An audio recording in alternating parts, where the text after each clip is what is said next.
आज की video series के अंदर हम डिस्कस करने वाले हैं एडा का जो पेपर आपका था उसको रिव्यू करने वाले हैं हम लोग, किस तरीके का पेपर आया था। बेसिकली पेपर में हम लोग क्वेश्चन नंबर 8 से ये स्टार्ट करेंगे, क्योंकि आपको दिखाना ज़रूरी ये है कि आप एग्जामिनेशन में पास किस तरीके से हो सकते थे।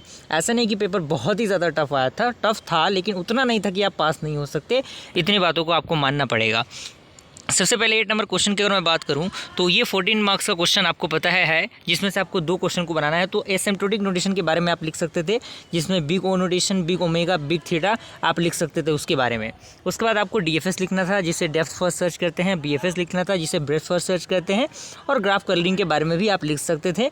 तो किसी 2 ही को लिखना था आपको। तो यहाँ से आपके 14 मार्क्स क्लियर हो गए। मान लीजिए कि आपका 10 ही नंबर यहाँ से आया। अब हम थोड़ा सा आगे बढ़ते हैं, चूँकि देखिए अगर आपने फॉलो किया होगा सारी चीज़ों को तो आप अच्छी तरीके से इस पेपर को क्लियर कर पा रहे होंगे। उसके बाद ये आपका जो नैपसैक प्रॉब्लम है, नैपसैक प्रॉब्लम के रिगार्डिंग ये एक न्यूमेरिकल क्वेश्चन आपको मिल जाएगा। अगर आपने नैपसैक प्रॉब्लम पढ़ा होगा तो आप इस क्वेश्चन को ईजिली सॉल्व कर सकते थे, कोई दिक्कत परेशानी आपको नहीं होने वाली थी। हो सकता है ये क्वेश्चन आपसे ना बने तो हम मूव करेंगे अगले क्वेश्चन। मान लीजिए यहाँ से आपका 7 नंबर नहीं मिला, मान लीजिएगा आपको 5 नंबर ही मिला, वहाँ आपको 10 नंबर मिल गया, यहाँ से 5 नंबर 15 नंबर आपके हो चुके हैं। अब हम थोड़ा सा आगे बढ़ते हैं।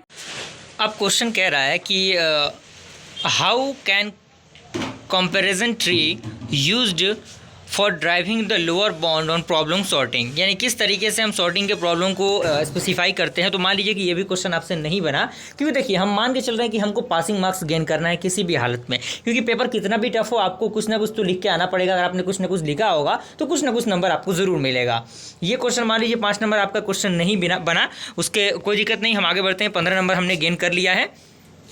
उसके बाद 6 नंबर क्वेश्चन कह रहा है कि what do you mean by performance analysis of an algorithm. तो आपको एल्गोरिथम के बारे में इसमें लिख देना था, कोई दिक्कत परेशानी नहीं। आप इसमें एल्गोरिथम के बारे में लिख सकते थे, इसमें आप जो भी एल्गोरिथम जानते हैं उनके बारे में लिख सकते थे, heap sort, merge sort, quick sort, सारे एल्गोरिथम आप इसमें ऐड कर सकते थे। तो कुछ ना कुछ नंबर आपको मिल ही जाएगा। तो 15 नंबर वहाँ से मिल गया। मान लीजिए कि यहाँ से आपको 3 ही नंबर मिला, तो 15 3 18 नंबर आपके यहाँ पे हो चुके हैं। उसके बाद आपको हीप सॉर्ट को लिखना था, और हीप सॉर्ट की मदद से आपको यहाँ पे एक्सप्लेन करना था हीप सॉर्ट को, और हीप सॉर्ट की मदद से हीप सॉर्ट का जो मेथड है, जो कि मैंने अपने चैनल में बहुत अच्छी तरीके से समझाया हुआ है, तो उसको आपको इस न्यूमेरिकल क्वेश्चन को सॉल्व करना था। तो ये 7 नंबर का क्वेश्चन है, 18 नंबर हमारा मिल चुके हैं। मान लीजिए कि 7 में आपको कितना मिला, 5 ही मिला, तो कितना हो गया आपका 23 नंबर हो चुका है। पासिंग मार्क्स आपने प्राप्त कर लिया। आप पासिंग से थोड़ा सा और आगे बढ़ने की कोशिश हम करेंगे। तो अगले क्वेश्चन की तरफ हम मूव करेंगे। तो अगला क्वेश्चन आपको क्या है, आपका जो नैपसैक प्रॉब्लम है उसी की मदद से ये क्वेश्चन सॉल्व होना है। तो मे भी आप मान लीजिए कि ये क्वेश्चन आपसे नहीं बनता है, कोई दिक्कत नहीं। ये नैपसैक प्रॉब्लम के रिगार्डिंग क्वेश्चन है। नैपसैक प्रॉब्लम अगर आपने अच्छी तरीके से किया होगा तो नैपसैक प्रॉब्लम के न्यूमेरिकल क्वेश्चन को आप इजीली बना सकते थे। और 23 नंबर आपको वहाँ से हो गए। मान लीजिए कि यहाँ पर आपको स्टेप मार्किंग में 5 नंबर मिल गए या फिर 2 ही नंबर मिले, तो 23 से 2 25 हो गए आपके। पासिंग मार्क्स आपने क्रॉस कर लिया। अगला आपका है how reliability design can obtain using dynamic programming, यानी डायनेमिक प्रोग्रामिंग के बारे में आपको लिख देना है कि किस तरीके से उसमें डिज़ाइन वाला प्रोसेस यूज़ होता है। तो 2-3 नंबर इसमें भी आपको मिल ही जाएंगे। तो आप मान लीजिए कि 30-32 नंबर यहाँ से आपके हो गए।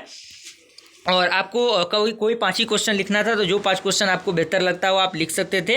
और ये आपको हैमिल्टनियन जो साइकिल था उनके बारे में कुछ एक्सप्रेशन फाइंड आउट करना था। और लास्ट की अगर मैं बात करूँ लास्ट क्वेश्चन की, तो यहाँ से हम देखेंगे, तो यहाँ से आप देखिए जो इस मेथड को हमें सॉल्व करना था। और क्विक सॉर्ट क्या होता है, क्विक सॉर्ट के बारे में आपको यहाँ पे लिख देना था। तो ये भी क्वेश्चन आप सॉल्व कर सकते हैं। तो ओवरऑल अगर मैं बात करूँ पेपर की, तो पेपर का लेवल जो है वो थोड़ा सा हाई था, लेकिन इतना हाई नहीं था कि आप एग्जामिनेशन पास नहीं कर सकते। थोड़ा बहुत भी अगर आपने लिखा होगा न्यूमेरिकल क्वेश्चन को, अगर आपने प्रैक्टिस किया होगा एग्जाम देने से पहले, तो आप इस पेपर को इजीली क्लियर कर सकते हैं। तो ये आपका रिव्यू है। तो इसको देखते हुए ये अंदाजा लग चुका है कि न्यूमेरिकल क्वेश्चन हो या फिर थ्योरी क्वेश्चन हो, दोनों पार्ट को आपको अच्छी तरीके से करके जाना है। कोई दिक्कत परेशानी की जरूरत नहीं है। हमारे चैनल पर सारी चीज़ें अवेलेबल है, प्लेलिस्ट बना हुआ है हर एक सब्जेक्ट का। टेलीग्राम ग्रुप का लिंक आपको डिस्क्रिप्शन बॉक्स में मिल जाएगा। अगर आपको नोट्स वगैरह एक्सेस करना है तो आप डायरेक्टली टेलीग्राम के माध्यम से एक्सेस कर सकते हैं। जल्दी मिलता है ऐसे इंटरेस्टिंग वीडियो के साथ, तब तक के लिए थैंक यू।